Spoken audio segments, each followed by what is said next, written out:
व्योमातीतोऽक्षरं ब्रह्म भगवान् पुरुषोत्तमः जनो जानिदं सत्यं मुच्यते भवबंधनात्।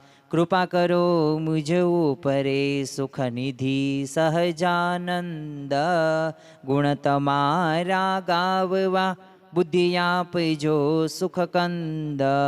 गुण तमारा गाववा बुद्धि आपजो सुख कंद। श्री स्वामिनारायण भगवाननी जय। अक्षर पुरुषोत्तम महाराजनी जय। गुणातीतानंद स्वामी महाराजनी जय। प्रमुख स्वामी महाराजनी जय। प्रगट गुरु हरि महंत स्वामी महाराजनी जय। सूरत अक्षरधाम महोत्सवनी जय। सियावर रामचंद्र भगवाननी जय। दरेक दिव्य मुमुक्षुओने भावथी स्नेह भर्या जय स्वामी नारायण। आजनी सभानी अंदर આપણે સર્વ કોઈ ઉપસ્થિત થયા છીએ તો આમ તો જેમ પ્રવક્તાએ વાત કરી એમ કે મધ્યવર્તી વિચાર છે કે શું ખરેખર ભગવાન ભક્તની રક્ષા કરે છે? જ્યારે આ પ્રશ્ન આપણી જાતને પૂછવામાં આવે ત્યારે આપણે ઘણી બધી વખત હા નામાં જવાબ આપતા હોઈએ છીએ। બોલવા માટે તો આ પ્રશ્નનો જવાબ આપણને સરળ લાગે, પરંતુ જ્યારે આપણા જીવનની અંદર એવી પરિસ્થિતિ આવે અને ત્યારે જ્યારે આ પ્રશ્ન પૂછવામાં આવે ને તો ત્યારે આપણી પાસે જવાબ આનો હોતો નથી। તો આજે આપણે સર્વ કોઈ આ સભાની અંદર ઉપસ્થિત થયા છીએ તો આ મધ્યવર્તી વિચાર સાથે આ વિષય સાથે આપણે આ પ્રવચનનો આપણે આસ્વાદ માણવાના છીએ। આમ તો દરેકના જીવનની અંદર આ પ્રશ્ન સતાવતો હોય જ છે, પરંતુ ઘણી બધી વખત આપણી પાસે એવા દ્રષ્ટાંતો નથી હોતા। દ્રષ્ટાંતો પુરાણો શાસ્ત્રોમાં તો હોય છે, પરંતુ સમયના અભાવના લીધે અથવા તો બિન એકાગ્રતા નથી હોતી એટલે આપણને એવા દ્રષ્ટાંતો નથી ખ્યાલ। બાકી ભગવાન રહ્યા એ ભક્તની રક્ષા કરે છે ને કરે છે। આ પ્રવચન પૂર્ણ થઈ ગયા બાદ આપણને સર્વ કોઈને પ્રતીતિ થશે કે ખરેખર ભગવાન તો મારી સાથે જ છે, ભગવાન તો મારી રક્ષા કરવા બેઠા જ છે। મૂળ અનાદિ અક્ષર મૂર્તિ ગુણાતીતાનંદ સ્વામીએ પહેલા પ્રકરણની 22મી વાતમાં સરસ મજાની વાત કરી છે અને દરેક હરિભક્તોએ આ વાત 2 વખત વાંચવી જોઈએ। એની અંદર ગુણાતીતાનંદ સ્વામીએ કીધું છે કે ભગવાન તો છે ને પોતાના ભક્તની આમ રક્ષા કરવા બેઠા જ હોય છે, તો કોની પેઠે બેઠા હોય? તો જેમ પાપણ છે ને આંખની રક્ષા કરે, જેમ હાથ હોય એ કંઠની રક્ષા કરે છે, માવતર હોય ને તો એ છોકરાની રક્ષા કરે। પહેલાના સમયની અંદર રાજા મહારાજાઓ પ્રજાની રક્ષા કરતા હતા। પછી વાત કરી ગુણાતીતાનંદ સ્વામી કે એમ છે ને ભગવાન રહ્યા ને એ આપણી રક્ષામાં છે। તો જો આપણે ગુણાતીતાનંદ સ્વામીની આ વાતને પણ 2 વખત વાંચીએ, 2 વખત ચિંતન કરીએ ને તો પણ આપણને ખ્યાલ આવી જાય કે ભગવાન આપણી રક્ષા કરે જ છે। તો ખરેખર આ વાતને આપણા જીવનની અંદર આપણે ઉતારવાની છે। જો ભગવાનનું ભક્ત વત્સલપણું તો છે જ તે, એટલે જ તે આપણે કહીએ છીએ દાસના દુશ્મન હરિ કેદી હોય નહીં, જેમ કરશે તેમ સારું જ થશે। ભગવાન તો દાસના દુશ્મન ક્યારેય છે જ નહીં, આપણા દુશ્મન છે જ નહીં। આ વાત 110% સાચી છે। અને બીજું કે ભગવાન કેવા દયાળુ છે, ભક્ત વત્સલ ભગવાન છે। તો જો શ્રીજી મહારાજે 2 વરદાનો તો માગ્યા, એના ઉપરથી તો આપણને ખ્યાલ આવે, પરંતુ સાથે સાથે જે આપણને સૂળીનું દુઃખ છે ને એ કાંટે મટાડે ને એવા ભગવાન ને એવા સંત છે। આજે મારે તમને એવા શાસ્ત્રોના દ્રષ્ટાંતોની પણ વાતો કરવી છે કે જેમના નામ આપણે સાંભળ્યા છે પણ એની વાત આપણે સાંભળી નથી। ખરેખર તો જો ભક્ત વત્સલ ભગવાન એ બિરુદ છે ભગવાનનું, અને ભગવાન એને પોતાના ભક્તની ઘણી બધી પ્રકારે રક્ષા કરે છે। તમે જુઓ કે આપણા જીવનની અંદર પણ રક્ષા ક્યારે થાય એ પણ એક મોટો પ્રશ્ન છે। તો જો આપણે આશરો કરીએ ને પછી રક્ષાની શરૂઆત થાય। હવે આશરો જ કર્યો ન હોય તો તમારી રક્ષા થાય નહીં। તમે એક જગ્યાએથી બીજી જગ્યાએ તમારે એ કોઈ તે ટ્રેનની અંદર કે બસની અંદર કે 4 વ્હીલની અંદર કે હાલો ચાલો સ્ટીમ્બરમાં રાખીએ, આપણે સ્ટીમ્બરમાં તમે ગયા હવે સ્વાભાવિક રીતે સ્ટીમરમાં તમે પ્રવેશ તો કર્યો, પણ તમે આશરો તમે લેતા જ નથી. કોનો? કે કોઈ આજુબાજુ વસ્તુ પકડવાનો. તો શું થશે? તો એ વધુ પડતું વાવાઝોડું કે વરસાદના લીધે એ તમે પડી પણ જશો, અથવા દરિયામાંય પડી જાઓ, નક્કી નહીં. તો જો આશરો જરૂરી છે, એમ આપણે ભગવાનના શરણે જઈએ તો ભગવાન તો ક્યારેય ત્યાગ કરવાના જ નથી, એ તો આપણને બચાવવાના જ છે. એટલે ખરેખર ભક્ત અને ભગવાનનો જે સંબંધ લૌકિક છે, પણ જ્યારે જીવ ભગવાનની શરણાગતિ સ્વીકારે, જ્યારે આપણે એ રેનકોટ પહેરીએ, જ્યારે આપણે ચંપલ પહેરીએ, ત્યારે આપણી રક્ષા થવાની શરૂઆત થાય. બાકી ભગવાન એને માત્ર બાહ્ય નહીં, બાકી જો આંતરિક રીતે તે આપણને મદદ કરે જ છે. અને એટલે જ તે તમે જો શ્રીમદ ભગવદ્ ગીતાની અંદર 9મા અધ્યાયમાં 22મા શ્લોકની અંદર શ્રી કૃષ્ણ ભગવાન અર્જુનને કહે છે, અનન્યાશ્રિયતમ્યો એ જનાહ પર્યુપાસતે તેષામ નિત્યાભિયુક્તાનામ યોગેશેમ વહામ્યહમ. કે જે ભક્તો અનન્ય ભાવથી મારું ચિંતન કરે છે, મારી ઉપાસના કરે છે, તેવા નિત્ય જોડાયેલા ભક્તોનો યોગ અને ક્ષેમ હું જાતે વહન કરું છું. આપણી જવાબદારી ભગવાન પોતાના માથે લે છે. બોલો, તો આનાથી વિશેષ વાત બીજી કઈ હોઈ શકે? પ્રેમળદાસે એક કીર્તનની અંદર લખ્યું છે ને, જો ભગવાન તો ઘણી બધી પ્રકારે રક્ષા કરે જ છે, દેહિક રીતે તે ભગવાન એ રક્ષા કરે જ છે. તો એ કીર્તનની અંદર જ તે પ્રેમળદાસે કીધું છે કે હરિને ભજતા હજુ કોઈની લાજ જતા નથી જાણી રે, જેની સુરતા શામળિયાની સાથ વેદ વેદ વાણી રે, વહાલે ઉગાર્યો પ્રહલાદ હિરણ્ય કશ્યપુ માર્યો રે.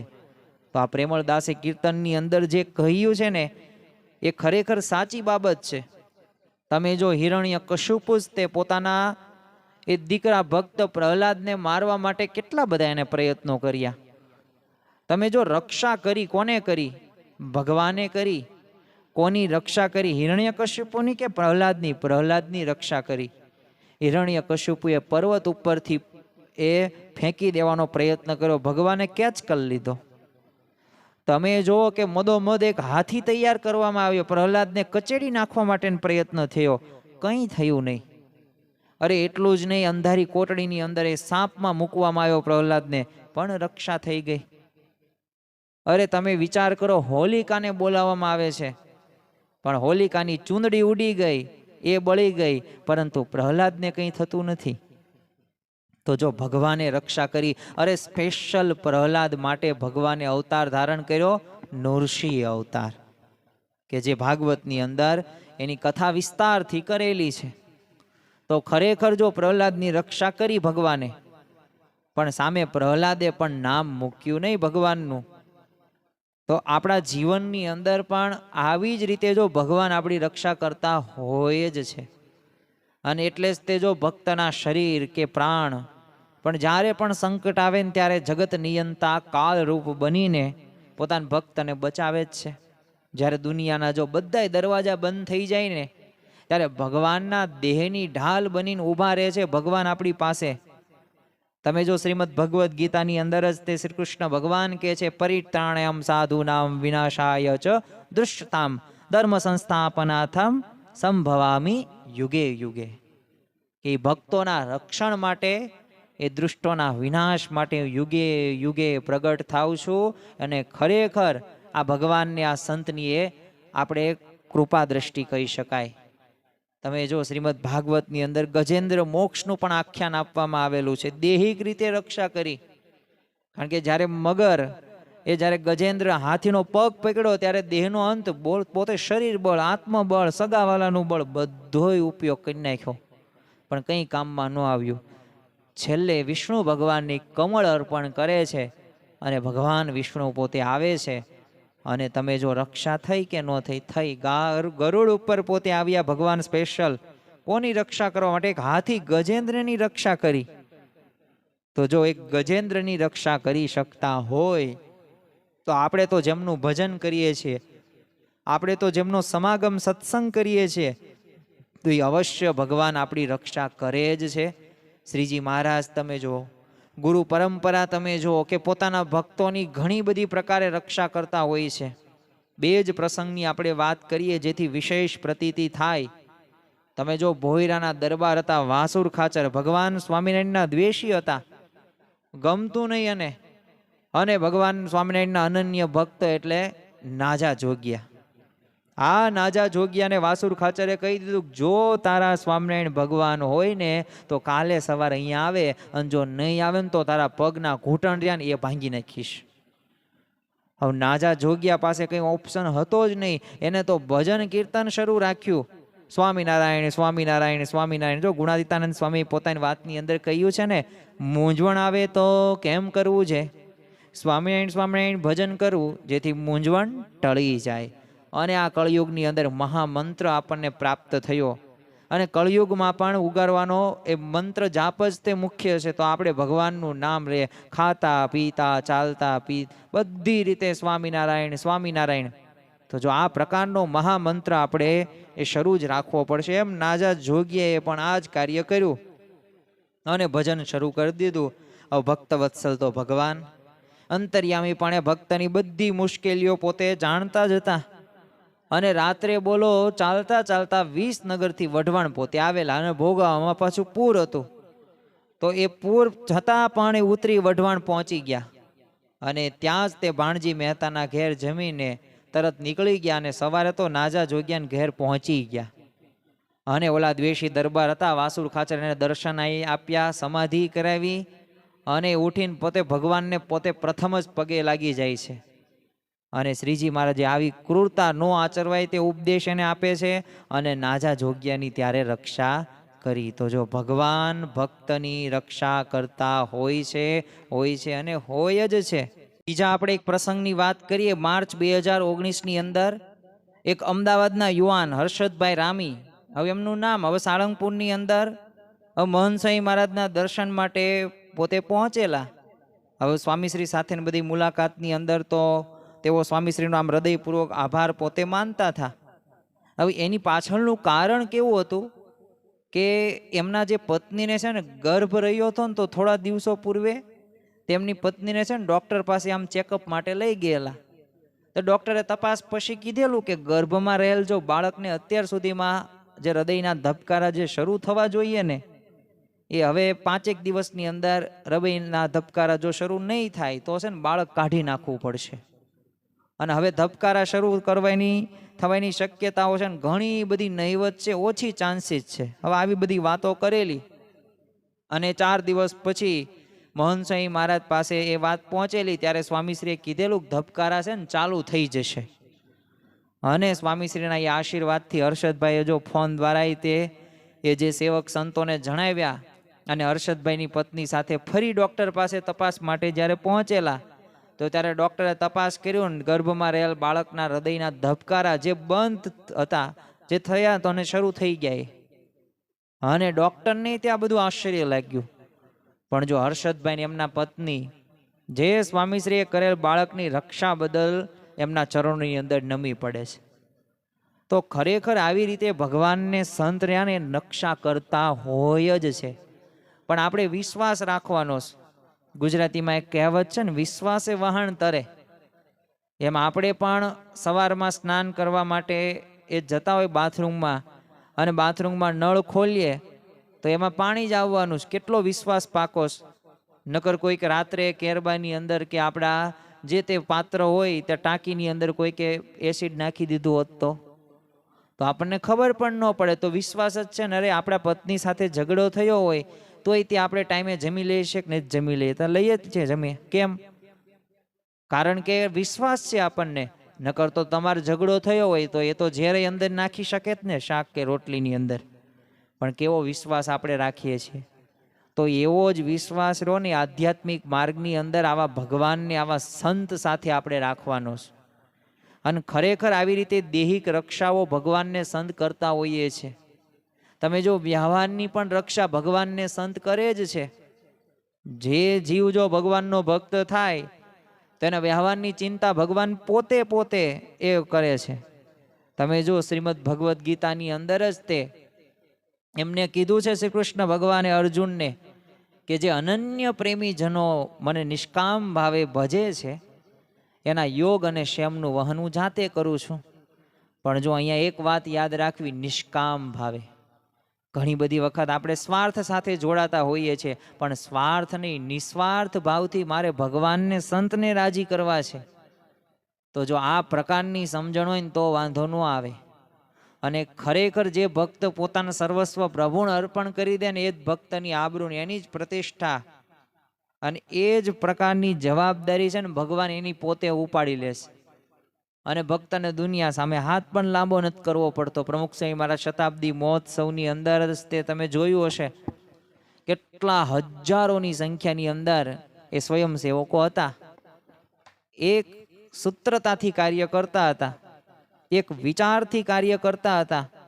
તો જો અહીંયા આપણને એ ખ્યાલ આવે, જેતપુરમાં છે ને રામાનંદ સ્વામીએ જ્યારે શ્રીજી મહારાજને ગાદી સોંપીને ત્યારે મહારાજે રામાનંદ સ્વામી પાસે 2 વરદાન માગ્યા હતા. એક તો શું, તમારા ભક્તમાં નસીબમાં જો રામપત્તલ લખ્યું હોય તો મને મળે, પણ તમારો ભક્ત અન્ન વસ્ત્ર કરીને દુઃખી ન થાય.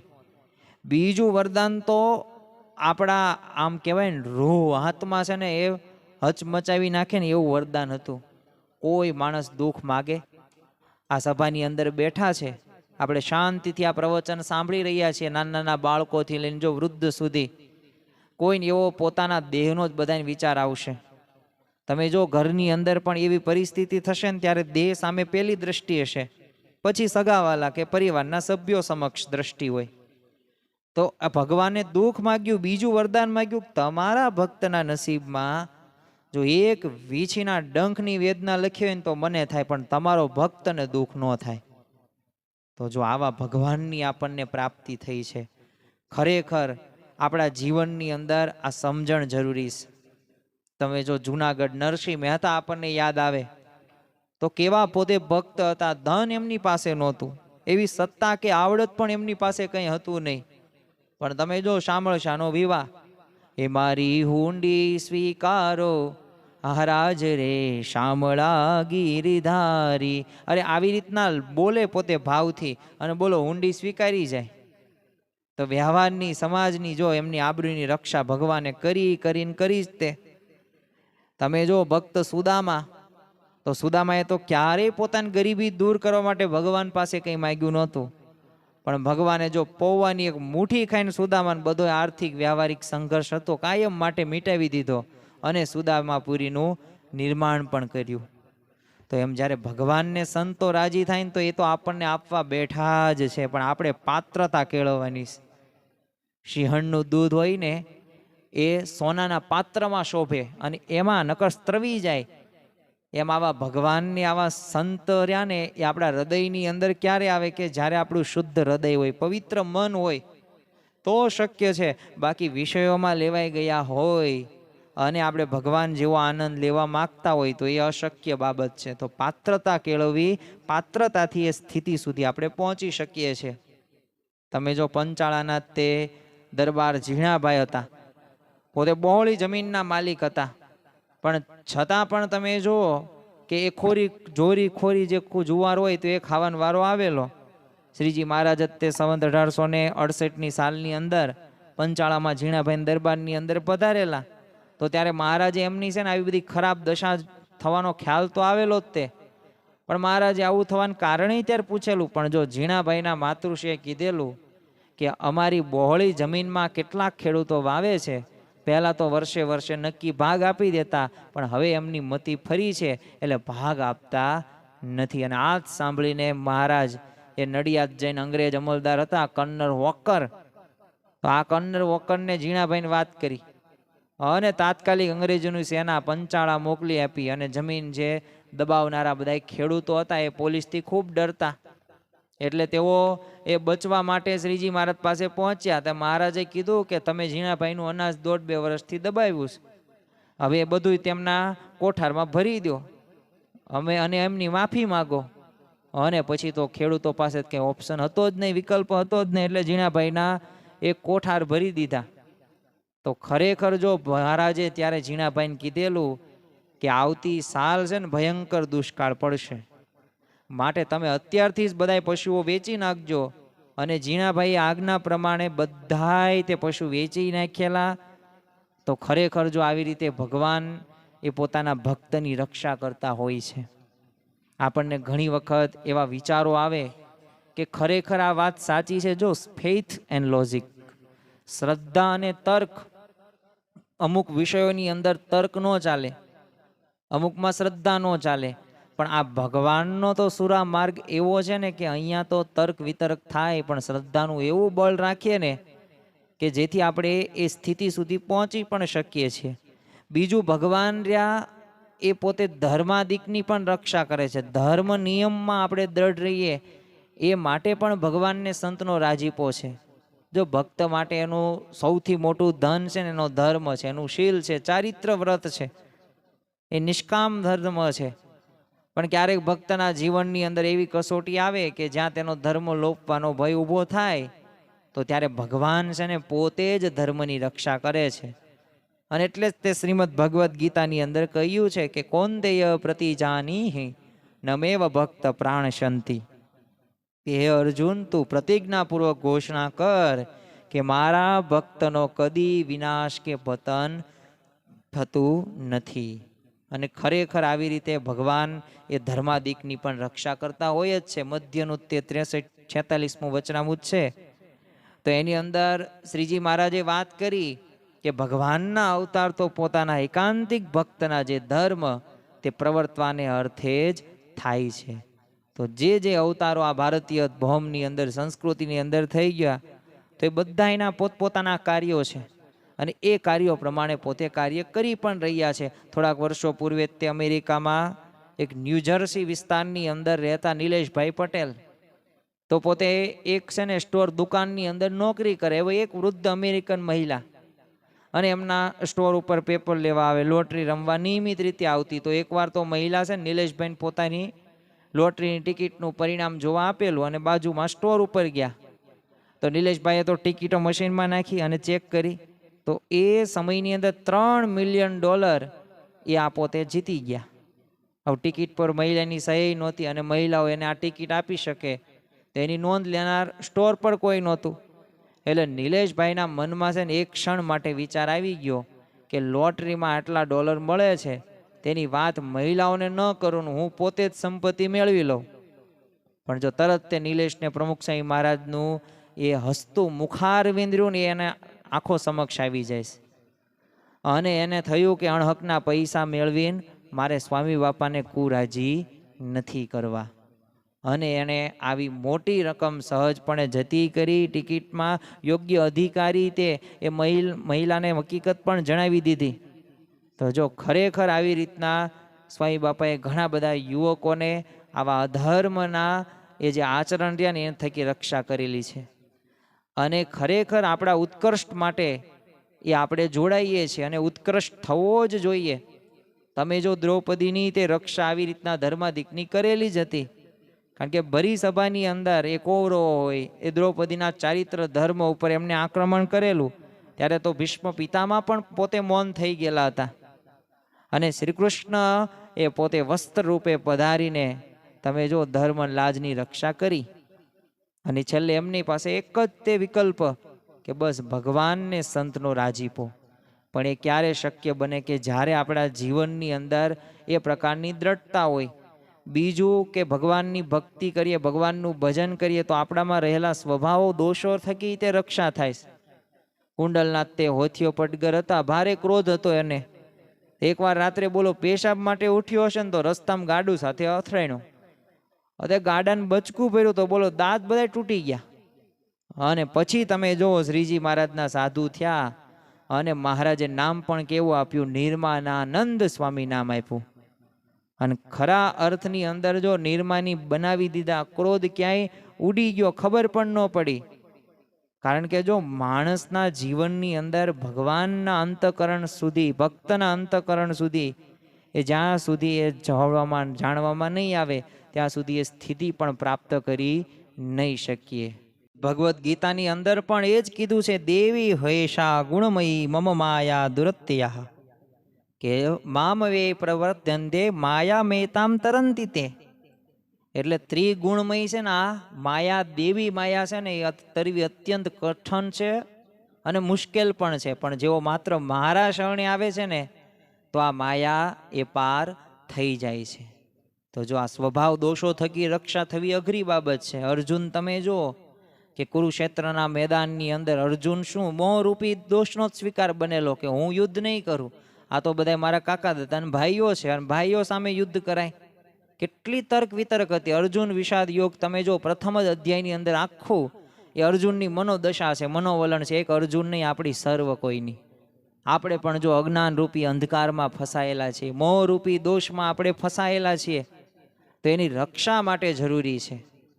તમે જો વાલિયા લૂંટારા હોય તો એમાંથી વાલ્મીકી ઋષિ બની ગયા, તો એના મૂળની અંદર શું હતું કે બસ આજ્ઞા પાલન.